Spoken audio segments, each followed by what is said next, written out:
عماد جاد. شكرا سيادة النائب. حاضر حاضر. شكرا سيد الرئيس. حاضر حاضر. يعني أود التأكيد في البداية أني حاليا نقوم من خلال أداء مهامنا في هذا المجلس بالفعل في بناء تجربة ديمقراطية حقيقية، تجربة ذاتية غير مستوردة أو مفروضة من أحد. مع احترامي وتقدير الفصل بين السلطات وهو مبدأ رئيسي، أتصور أن للمجلس مسؤولية في استجلاء الحقائق. الأخطر اللي بتتعرض له البلاد حاليا هو حالة البلبلة والفوضى والإثارة، لأنه الناس متلخبطة. تقرير بيتكلم على 600 مليار جنيه فساد، تقرير آخر يتكلم على أن في مبالغات، الذهاب للإعلام، مسألة وقف البث أو وقف نشر ليست هي الطريقة الوحيدة للعلاج. أنا أتمنى تشكيل لجنة تقصي حقائق من المجلس بحكم مسؤولياته التاريخية. النقطة الثانية هي رسالة سياسية أيضا لكل مسؤول في موقعه بالابتعاد عن التهوين والتهويل.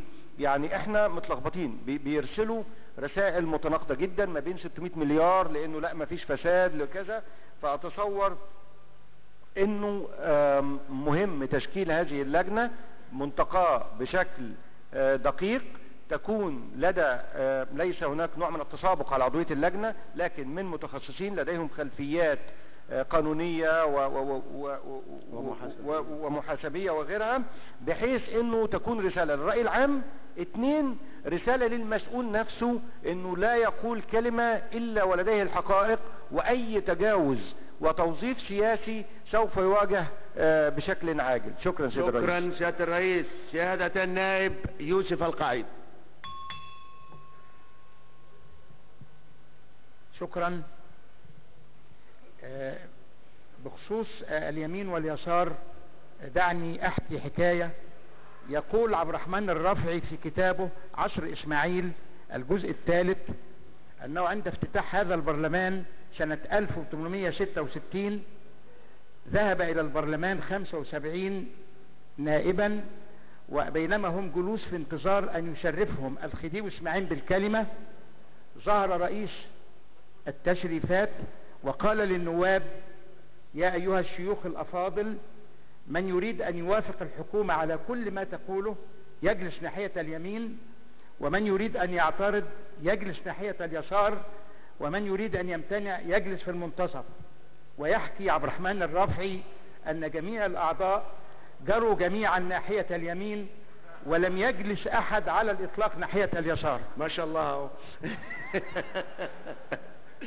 بالنسبة لموضوع تصريحات رئيس جهاز المحاسبات، سيادتك قلت لنا في جلسة سابقة أن لديك خطاب من رئيس هيئة الرقابة الإدارية يدور حول هذه التصريحات، وبالتالي لا علاقة لنا بما هو أمام النائب العام ولا علاقة لنا بالتحقيقات.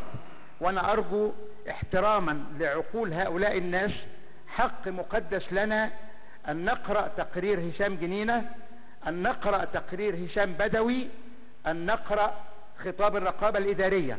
وأنا أشعر بالخجل من الناس في الشارع عندما يسألونني: هل قرأت التقرير الأول؟ أقول لهم لا. هل قرأت التقرير الثاني؟ أقول لهم لا. هل تابعت ما يقوم به النائب العام؟ أقول لهم لا. المتابعة والقراءة لا تعد تدخلا على الإطلاق في عمل. شكرا سيادة النائب.